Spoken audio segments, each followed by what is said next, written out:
The doors to the Galactic Council chamber slid open with a soft hiss. Captain Ji-woo stepped inside, her boots making quiet clicks on the smooth floor.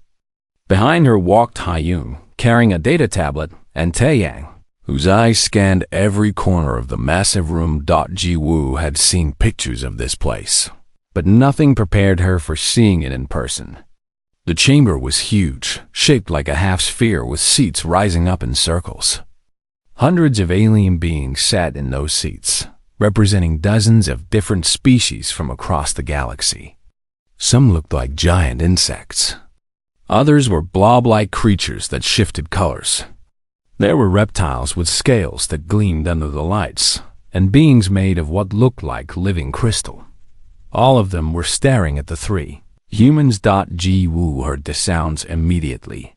Clicking noises from the insect-like Valkyrie, wet burbling from the Morphids, hissing from the Skarn delegation. It took her a moment to realize what those sounds were. They were laughing at her.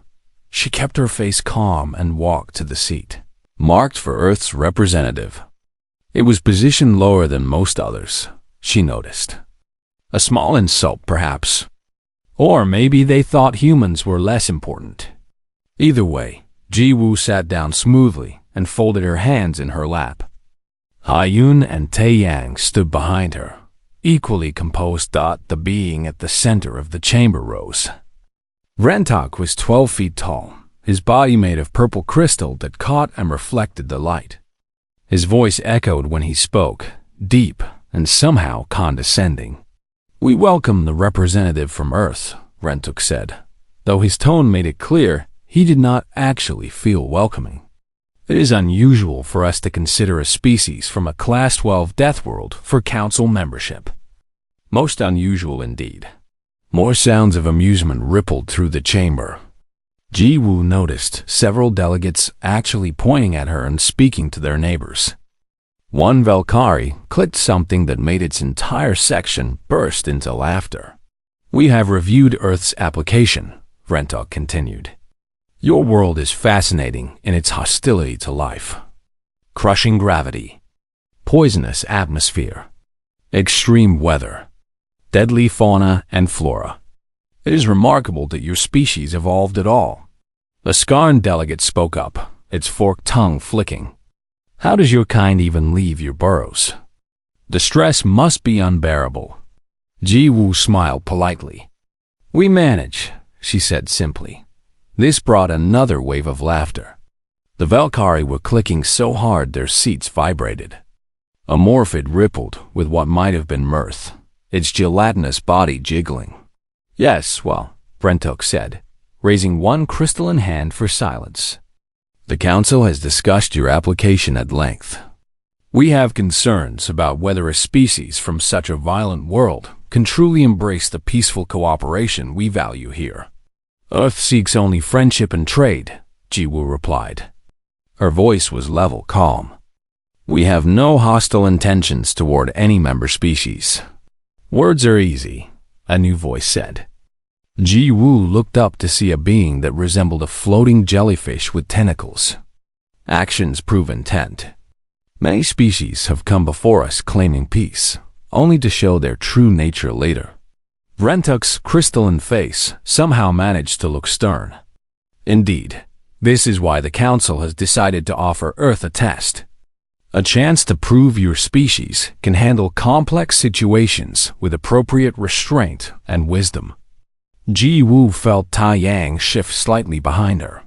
A warning. She gave the smallest nod to show she understood. "What kind of test?" she asked. Rentok's expression might have been a smile. It was hard to tell with a crystal face. "There is a situation at the mining colony of Vector 7. Pirates have seized control of the facility and taken 200 workers hostage. The pirates are Yarjeth, a species known for their violence and strength. We have sent 6 peacekeeping forces to resolve this crisis," another delegate added. "All have failed to free the hostages without casualties." Ji-woo felt her heart rate stay steady. Years of training kept her breathing even. "And you want Earth to resolve this situation?" "If you can," Rentok said. You have access to your ship and whatever resources you brought with you. The Council will observe your methods. If you succeed, we will seriously consider your application. If you fail, he did not need to finish the sentence. Ji-woo stood up. Every eye in the chamber followed her movement. She bowed slightly, a gesture of respect from Earth's traditions. The Terran Diplomatic Corps accepts this challenge. We will resolve the hostage crisis at Baker 7. The laughter started again, louder this time. A Valkyrie in the front row actually fell off its seat, clicking in hysterical amusement. The Morphids were vibrating so hard that some of them split into smaller blobs. This will be entertaining, one Skarn hissed to another. The little Deathworlders think they can succeed where trained peacekeepers have failed. Rentok did not laugh, but his tone was patronizing. You have 3 standard cycles to complete this task. We will provide you with all relevant information about the situation. The Council will monitor your progress. Understood, Ji-woo said. She turned to leave, Ha-Yun and Tae-yang following immediately. As they walked toward the door, Ji-woo heard more whispers and laughter. Someone said humans were foolish. Another said they would probably get themselves killed. A third wondered if Deathworlders even understood the concept of hostage negotiation. The doors closed behind them, cutting off the sounds of mockery. In the hallway, Ha-Yun let out a long breath. They really think we are a joke. Let them think that, Taeyang said quietly. His hand rested near his sidearm, a habit from years of security work. Ji-woo walked ahead, her face still showing that same calm expression. Inside, her mind was already working through the problem. 200 hostages. Yarjith pirates. 6 failed rescue attempts. Send a message to Sergeant Wu Jin, she said to Ha-Yun. Tell him to prepare the team. Full tactical gear. What are the rules of engagement? Taeyang asked. Ji-Woo stopped walking. She turned to look at both of them, and for just a moment, something cold flashed in her eyes. Something that came from growing up on a world that tried to kill you every single day. Something that came from being a species that not only survived, but became the apex predator of the deadliest planet in known space. Terran rules, she said softly. They get one warning. After that, no mercy. Ha-Yun and Tae-yang both nodded. They understood exactly what that meant. As they headed back to their ship. The Galactic Council continued to laugh at the foolish humans who thought they could handle a situation that had defeated trained peacekeeping forces. They had no idea what was coming. They had no idea that on Earth, when a predator decides to hunt, it does so with patience, precision, and absolutely no mercy for those who threaten its pack. The Council was about to learn what it meant to challenge a Deathworlder.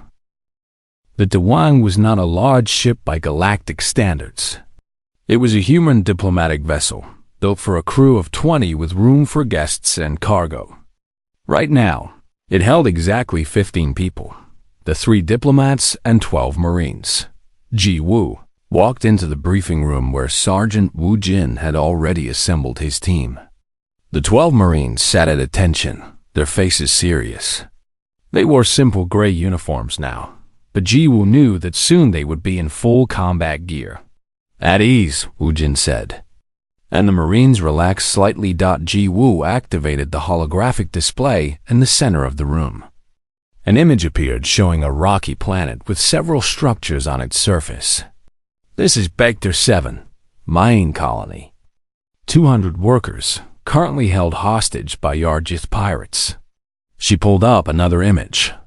The Yarjith looked like massive bears, but with thicker armor plating and tusks.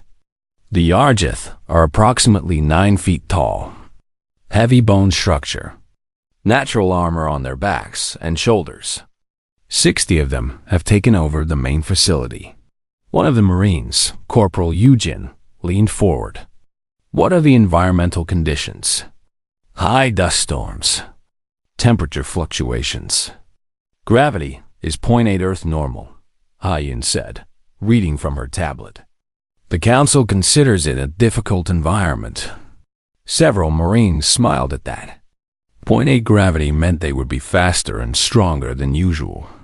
The Council has sent 6 peacekeeping forces to resolve this, Jiwoo continued. All failed. The pirates have killed 12 hostages so far. The smiles disappeared. The Marines' faces became cold and focused. We deploy in 6 hours, Woojin said.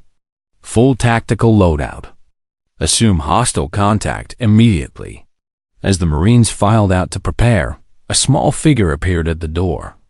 Takri, the junior Velkari diplomat who had followed them from the council chambers, clicked nervously with its mandibles. Hyun approached the insect-like being. Can we help you? I wanted to understand. Tikri clicked. Its translator device turned the sounds into words. The council laughs at your people. They think humans are weak because you are small. But I have been reading about Earth.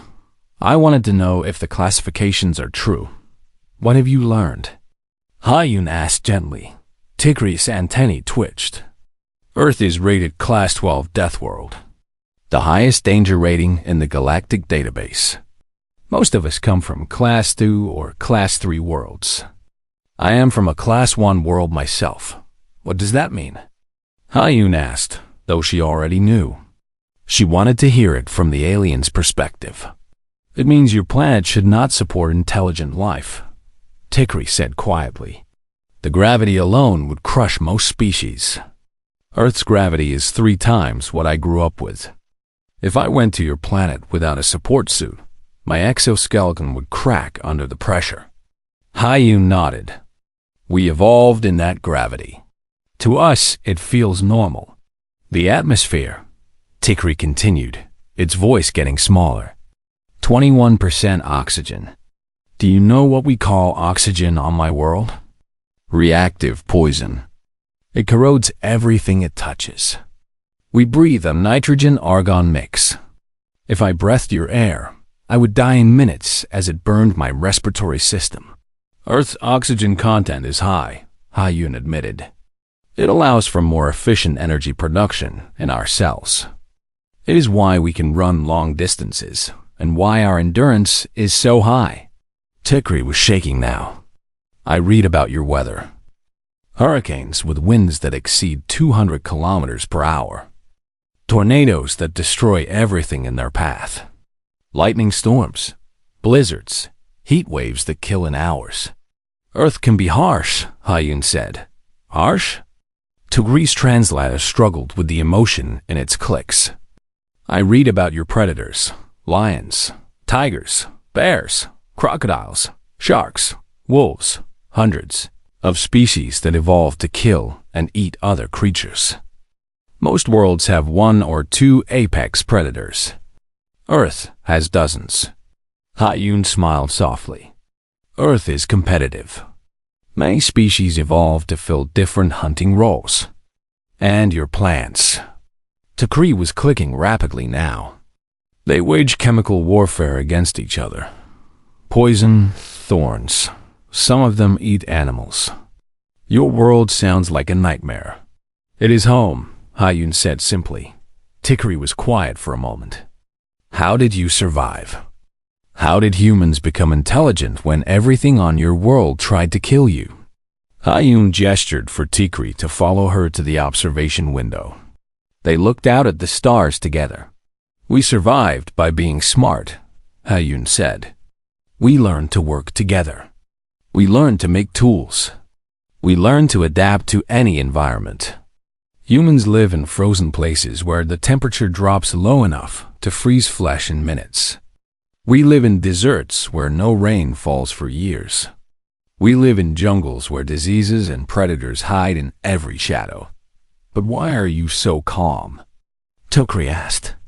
The council expects you to fail. They laugh at you. Yet your captain showed no fear, no anger. How? Hyun turned to look at the small alien. On Earth, showing fear attracts predators. Getting angry makes you careless. We learn to stay calm because panic means death. Captain Ji-woo is calm because she has been trained to be calm. All humans learn this. The council thinks you will fail, Tikri said. The council does not understand what humans are capable of, Ha-yoon replied. Back in the council chambers, Vrentok and other senior members watched a live feed of the Tuang. They expected to see frantic preparations, heavy weapons being loaded, perhaps arguments about strategy. Instead, they saw 12 humans calmly checking equipment. One was sharpening a knife. Another was reviewing a digital map. A third was doing physical exercises, stretching muscles with casual ease. They are not even preparing properly, one council member said. Where are their assault vehicles? Their energy weapons? Their combat mechs? They have sent a message to the pirates, another member reported. Just one message. Rentuk read the message aloud. This is Captain Ji-woo of the Terran Diplomatic Corps. You are holding citizens of the galactic community hostage. Release them unharmed within the next 2 hours, or face consequences. This is your only warning. The council chamber erupted in laughter again. Even Vrentok could not help the sound that came from his crystalline throat, something like wind chimes. Consequences? A Morphid burbled. What consequences can 12 primitives provide? At Vector 7, the pirate leader Grornik received the message. He was huge even for a Yajith, standing nearly 10 feet tall with scars covering his armor plating. He listened to the message, then crushed the communication device in one massive paw. Humans? He growled to his second-in-command. What are humans? Small creatures from a death world, the second replied. The council sent them to negotiate our surrender. Grornik laughed, a deep rumbling sound. 12 of them? That is what the sensors show. Grornik walked to where the hostages were huddled in the main chamber. He grabbed one of them, a small reptilian being, and held it up. Broadcast this to the humans, he snarled. His claws tightened around the hostage's throat. Tell them that for every hour they delay, one hostage dies. Tell them that if they try to attack us, we will kill them all. Tell them that the Yarjith do not fear anything, especially not Deathworlders. The message was sent. On the Tuang, Ji-woo received it. She watched the recording of Grornik threatening the hostage. Her face remained calm, but her eyes grew cold. She turned to Wu Jin. No mercy, she said quietly. Terran rules of engagement. Wu Jin nodded. He had been waiting to hear those words. The hunt was about to begin. The dust storm on Vector 7 was severe enough that the colony's automated systems broadcast warnings every 10 minutes. Wind speeds reached 150 kilometers per hour. Visibility dropped to less than 5 meters. The fine particles in the air could damage sensitive equipment and clog breathing filters. For most galactic species, these conditions meant staying indoors and waiting for the storm to pass. For the 12 human Marines, it meant perfect cover. The dropship landed 3 kilometers from the mining facility. The rear hatch opened, and Sergeant Wu Jin led his team out into the storm. The wind immediately hit them, but they leaned into it and kept moving. Their helmets protected their eyes and filtered the air, but they did not need the heavy environmental suits that other species would require. Wu Jin checked his tactical display. The facility was a cluster of buildings built around the main mining structure. Sensor scans showed 60 Yarjith heat signatures spread throughout the complex. The hostages were all gathered in the central building. Fire teams, confirm status, Wu Jin said into his comm. Team 1 ready, Corporal Yu Jin responded. She led 4 Marines. Team 2 ready, Corporal Minho said. 4 more Marines. Team 3 ready, Corporal Jiho reported. The final 3 Marines plus Wu Jin. Move out, Wu Jin ordered. Remember, hostages are the priority. Pirates get 1 chance to surrender. After that, Eliminate all threats. The three teams split up and moved through the storm. They covered the 3 kilometers in 20 minutes, running at a pace that would have exhausted most species. The lower gravity helped, but mainly it was because humans were endurance runners. Millions of years ago, their ancestors hunted by chasing prey until it collapsed from exhaustion. That capability remained in their genes, inside the facility. Goronek paced back and forth. He had received no response to his threat. The humans had not tried to communicate again. The silence bothered him more than he wanted to admit. Status on the perimeter? He growled at his second-in-command. All guards are in position. Sensors show the storm is too severe for any approach. We are secure. Goronek nodded, but something felt wrong. He had been a pirate for 30 years. He had raided colonies across 15 systems. He knew when something was not right. Double the guards on the east entrance, he ordered. Outside, Eugene's team had already reached the east side of the facility. They lay flat on the ground, watching 2 Yarjeth guards standing near a side door. The guards were massive creatures, their armor plating making them look even bigger. They carried weapons that could punch through most body armor. Eugene watched them through her scope. She noted their positions, their patrol pattern, their fields of vision. She waited. One of the guards yawned. It was a big yawn, mouth opening wide, attention wandering for just 3 seconds. Eugene took the shot. Her rifle made a soft cough, barely audible over the wind. The projectile hit the guard in the throat, the one spot not covered by armor plating. The guard dropped without a sound. The second guard turned, confused. He saw his partner on the ground, but did not understand what happened. He took 1 step forward. 2 more shots, both from different angles. Both hit the same weak spot. The second guard fell. East perimeter clear, Eugen whispered into her comm. Moving to the ventilation system. Minho's team approached from the north, where thermal vents released excess heat from the mining operations. The temperature near these vents reached 80 degrees Celsius, hot enough to cause severe burns to most species. Minho checked his suit's temperature reading and smiled. Uncomfortable, but manageable. He signaled his team forward. They climbed into the thermal vent system, moving through spaces that were too hot and too narrow for the Yarjith. The metal was scorching to the touch, but their gloves protected them. They crawled through the ductwork, heading toward the central building. Inside the facility, Goronk's comm device crackled.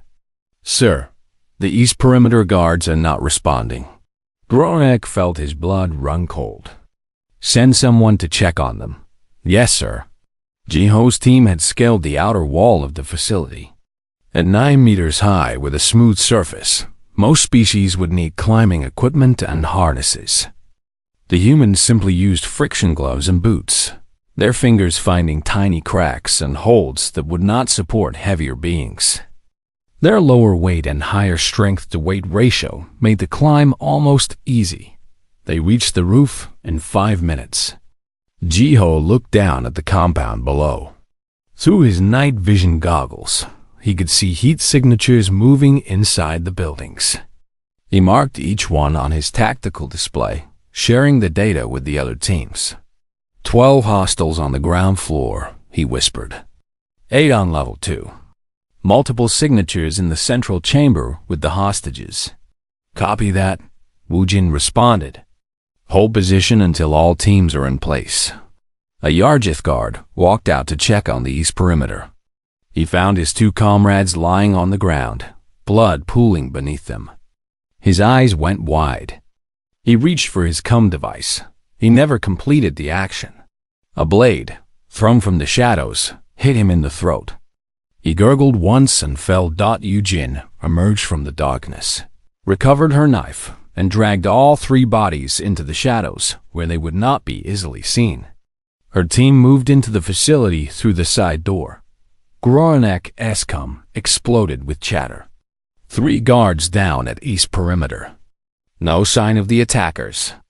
North side. We have lost contact with the patrol. Movement detected in Sector 4. Gornak roared in frustration. How many attackers? Unknown, sir. Sensors are getting interference from the storm. Lock down all entrances. Bring more guards to the central chamber. If they want the hostages, they will have to come through us. He turned to the hostages, raising his weapon. You, tell your rescuers to surrender, or I start executing you one by one. The hostages cowered, but none of them spoke. They were too terrified. Ninho's team emerged from the thermal vents into a storage room. They could hear Jeth voices nearby, shouting orders and running through hallways. The pirates were panicking, Minho realized. They did not know where the attack was coming from or how many attackers there were. Good. Fear made people careless. He signaled his team to move forward. They had to clear the lower levels before the final assault on the central chamber. A Yarjeth ran past the storage room, not even glancing inside. Minho let him pass. 3 more followed. Minho waited until they were gone, then led his team out. They moved like ghosts through the facility. When they encountered lone guards, those guards simply disappeared. A quick blade to the throat. A precise shot to the weak spots in their armor. Sometimes just a sleeper hold applied with enough force to crush the windpipe. The humans were smaller than the Yarjeth, but they were faster, smarter. They had trained for this kind of operation. More importantly, they came from a world where everything was a threat, where being a predator meant being patient and precise. Jiho's team entered through a rooftop access hatch. They descended into the upper levels of the facility, clearing rooms one by one. Each Marine moved with practiced efficiency, checking corners, watching each other's backs, communicating with hand signals when voices were too dangerous. They found 2 Yarjeth in a security room, watching camera feeds. The pirates saw multiple screens showing empty hallways and dead guards. They were arguing about where the attackers were. They never saw Jiho's team enter behind them. 2 quick shots, and both guards slumped forward onto their consoles. G-Ho accessed the security system and shut down all the cameras. Now the pirates were blind. All teams, check in, Wu Jin said over the comm. Team 1, lower levels clear, moving to central chamber approach. Team 2, mid-levels clear, in position. Team 3, upper levels secure, ready to proceed. Wu Jin looked at his tactical display. His teams had eliminated or bypassed over 30 pirates. They had done it in less than 30 minutes, without losing a single Marine, without firing more than a dozen shots. The hostages were just ahead, in the central chamber with the remaining pirates. This would be the hard part. They had to get the hostages clear without any of them getting hurt. All teams, Wu Jin said quietly. Prepare for final assault. On my mark. Inside the central chamber, Gornak paced among the terrified hostages. Half his force had stopped responding. The security cameras were dead. He had no idea how many attackers there were or where they would come from, but he still had the hostages.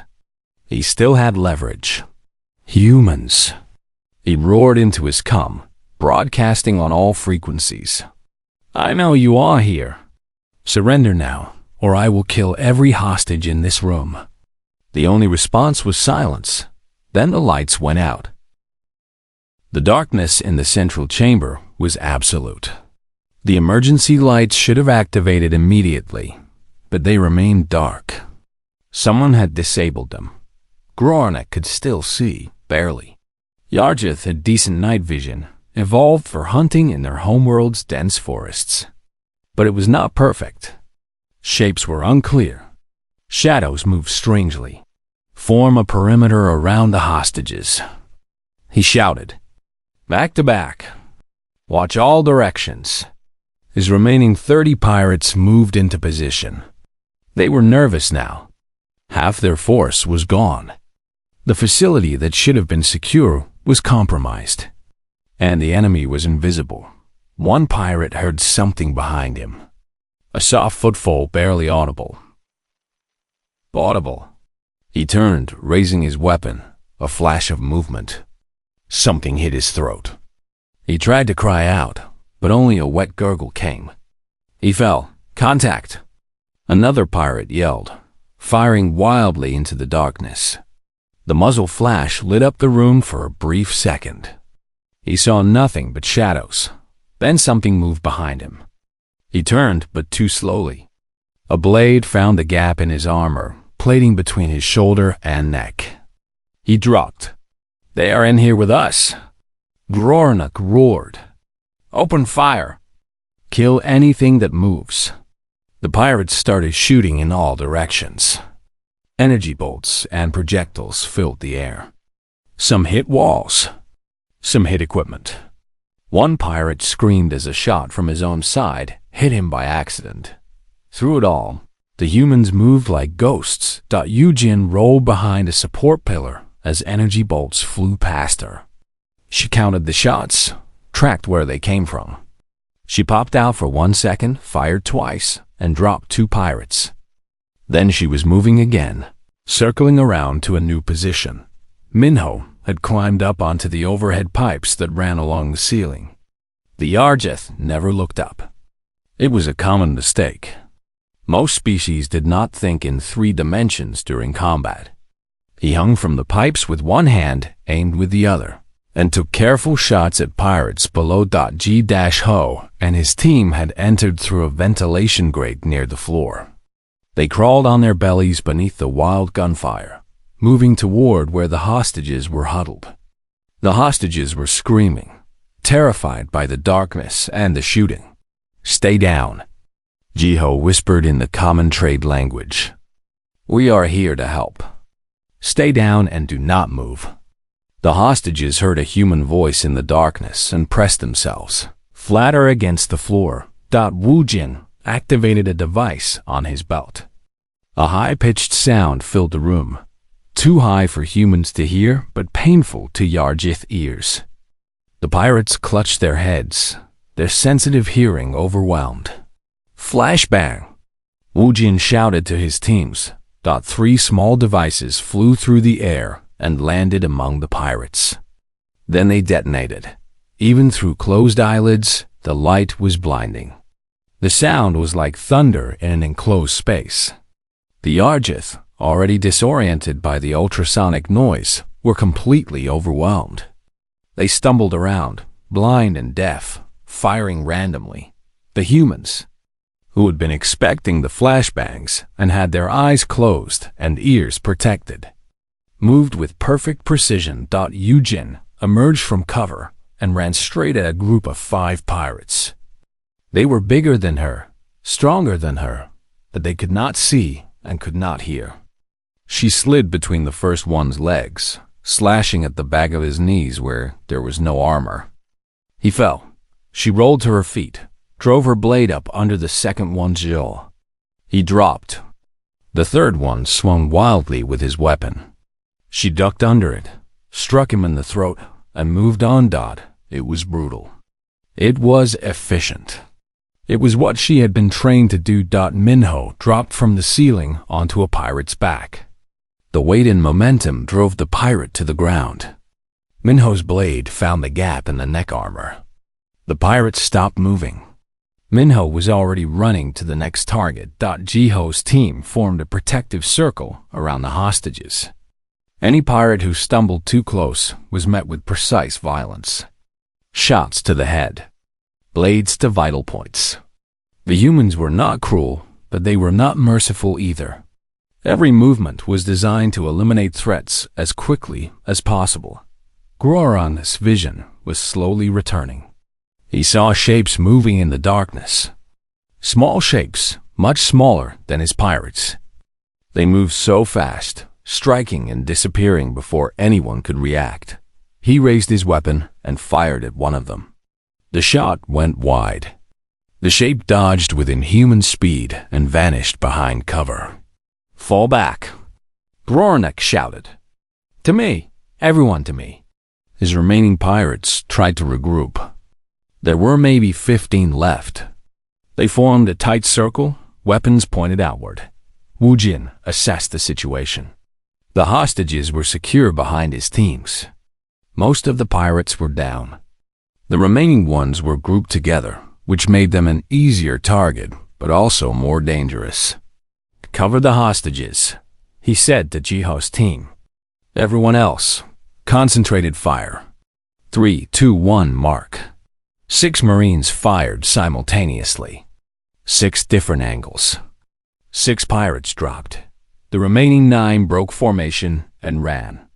They scattered in different directions, desperate to escape, but there was nowhere to run. The Marines hunted them down one by one. A pirate ran down a hallway, only to find Yujin waiting for him. Another tried to hide in the storage room and discovered Minho already there. A third climbed a ladder to the upper level and came face to face with a Marine who had been waiting for him. Groranek was the last one standing. He backed into a corner, his weapon sweeping back and forth. His night vision had recovered enough to see the small figures surrounding him. Humans. 12 of them. Some were bleeding from minor wounds, but all were still standing, still moving, still hunting. Surrender, Wu Jin said, his voice calm and level. Drop your weapon and surrender. Groranek laughed, though it sounded more desperate than amused. You think I fear death, human? I am Yarjith. I have killed hundreds. What can you do to me? We gave you a warning, Wu Jin replied. 2 hours to release the hostages. You refused. You killed one of them to make a point. Now you face the consequences. Groranek raised his weapon. Then come and die, Deathworlder. He fired. The energy bolt hit the wall where Wu Jin had been standing. But Wu Jin had already moved. So had the other Marines. They came at Groranek from all sides. He was bigger than them, stronger than them. But they were faster, smarter, and there were 12 of them working as one unit. Yujin went low, slashing at his legs. Minho went high, striking at his weapon arm. Jiho hit him from the side. 3 more Marines struck from different angles. It was like watching a pack of wolves take down a bear. Groranek roared and swung his massive arms, trying to crush the small creatures that swarmed him. He caught 1 Marine with a lucky hit, sending the human flying. But 2 more immediately took the Marine's place. His weapon was knocked from his hand. His armor was breached in a dozen places. Blood flowed from wounds he had not even felt receiving. He fell to 1 knee, then to both knees. Wu Jin stood in front of him, rifle pointed at his head. Surrender. Last chance. Groranek spat blood. Never. He lunged forward, claws extended, mouth open in a final roar of defiance. Wu Jin fired once. Groranek fell and did not move again. Silence filled the chamber. The shooting had stopped. The shouting had stopped. The only sounds were the whimpering of the terrified hostages and the calm breathing of the 12 Marines. Status, Wu Jin said. Team 1. All targets eliminated. No serious casualties. Team 2. Clear. 1 minor injury. Team 3. Hostages secure. All safe. Wu Jin activated his comm to the ship. Captain Ji Wu. This is Sergeant Wu Jin. Mission complete. All hostages recovered safely. All hostile forces neutralized. No casualties on our side. Requesting extraction. On the Tawang, Ji Wu received the message. She looked at the chronometer. 47 minutes. The entire operation had taken less than an hour. She activated the comm to the council. This is Captain Ji Wu. The hostage crisis at Baekter 7 has been resolved. All workers are safe. We are prepared to transfer them to council medical facilities.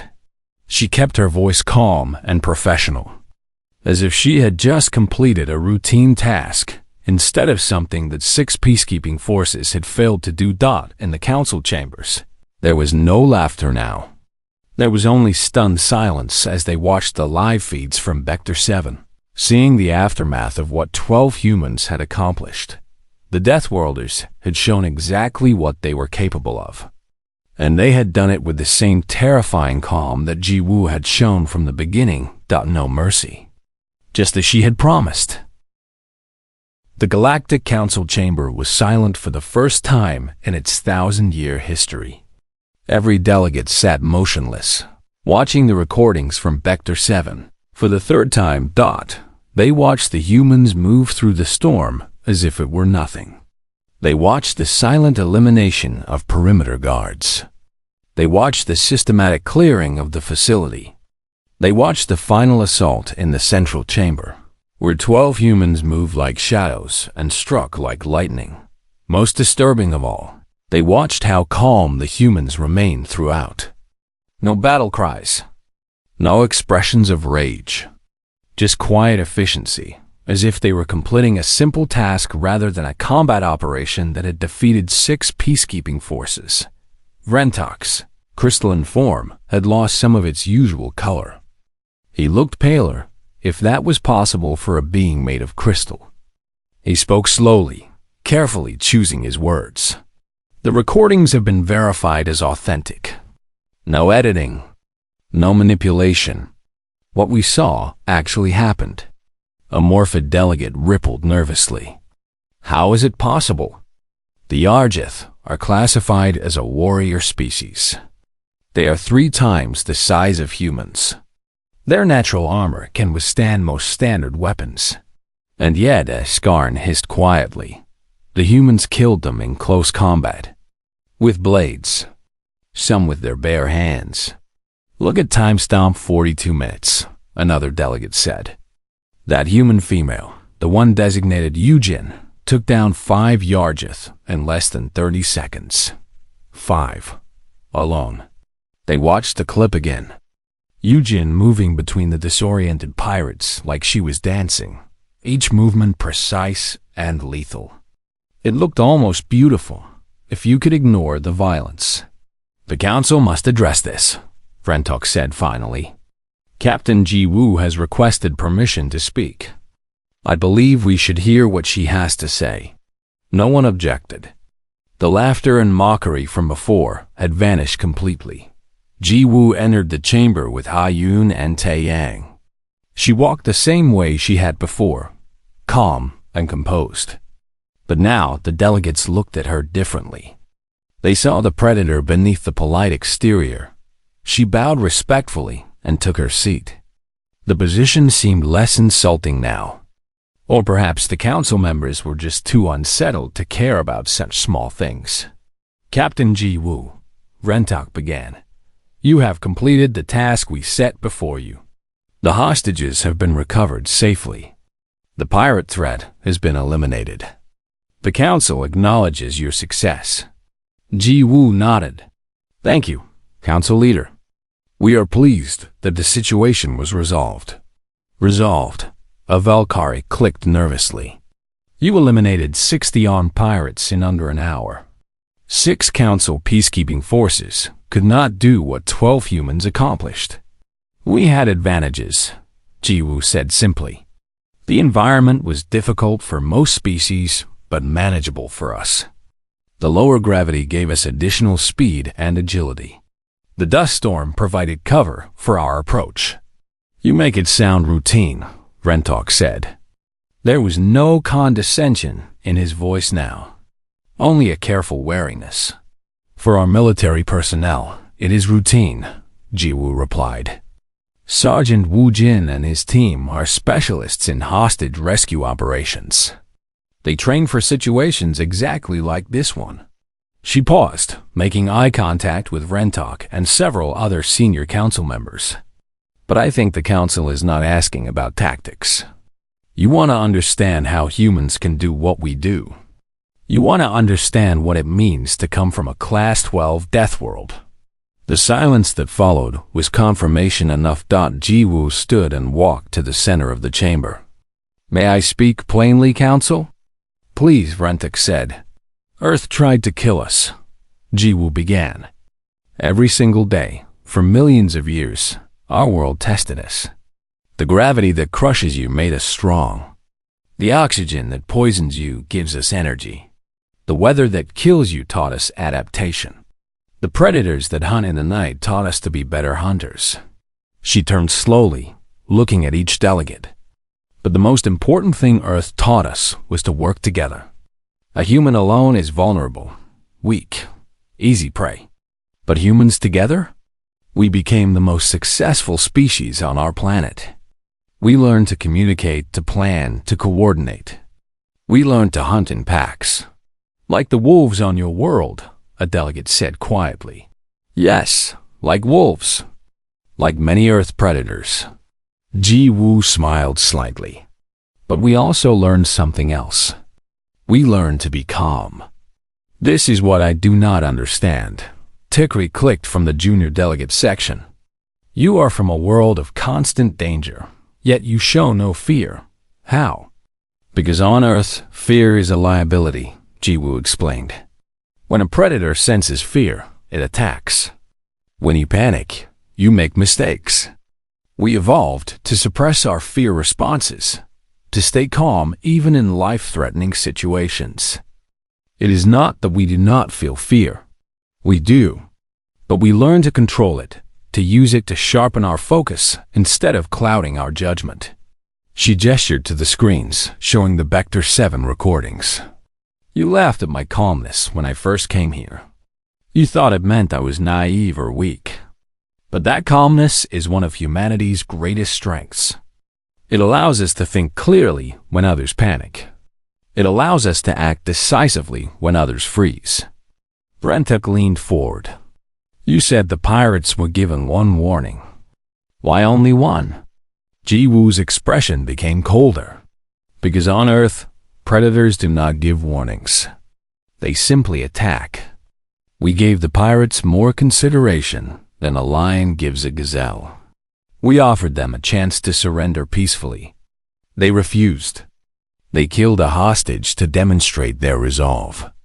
And so you responded with overwhelming force, Brentok said. We responded appropriately, Jiwoo corrected. Those pirates threatened innocent lives. They had already killed 12 workers. They made it clear they would kill more.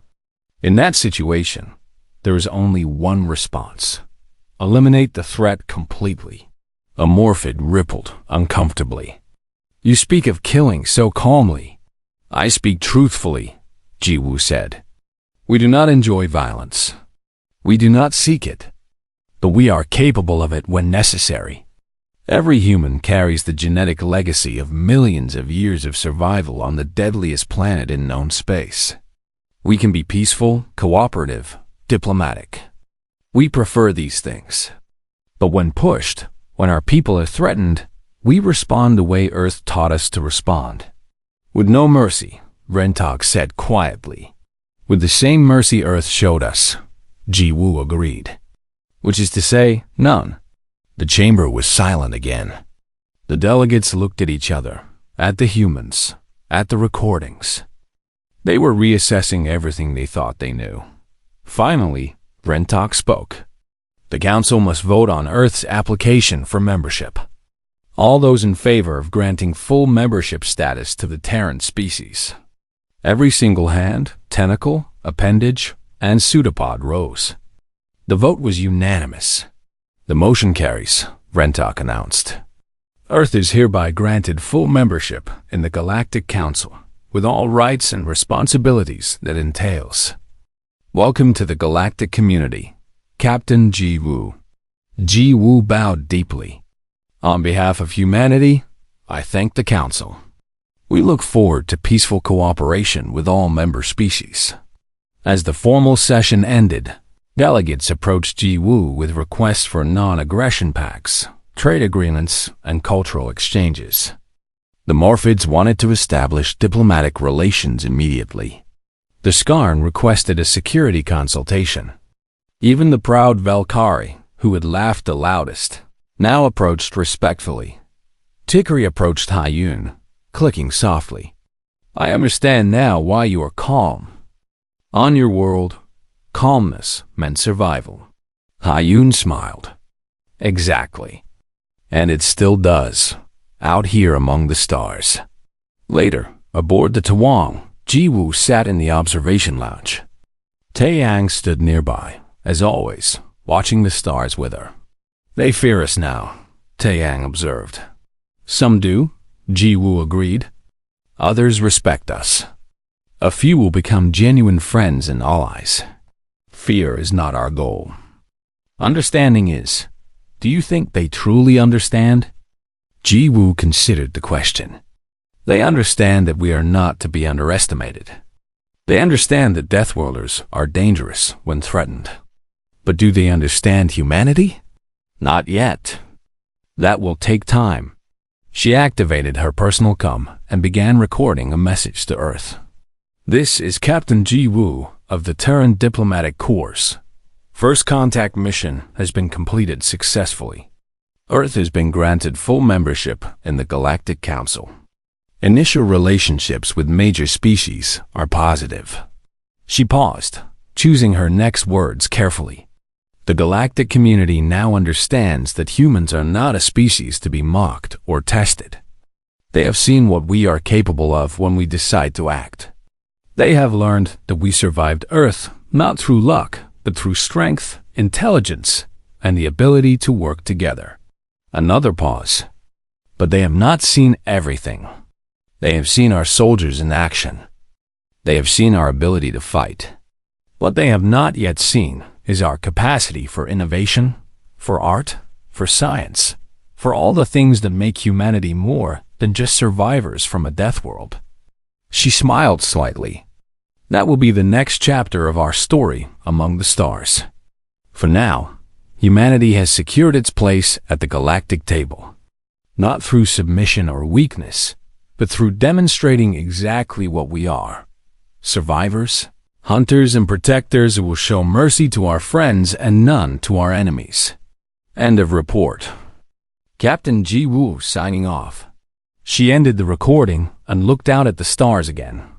Somewhere out there, Earth was turning, its deadly beauty hidden in the vast expanse of space.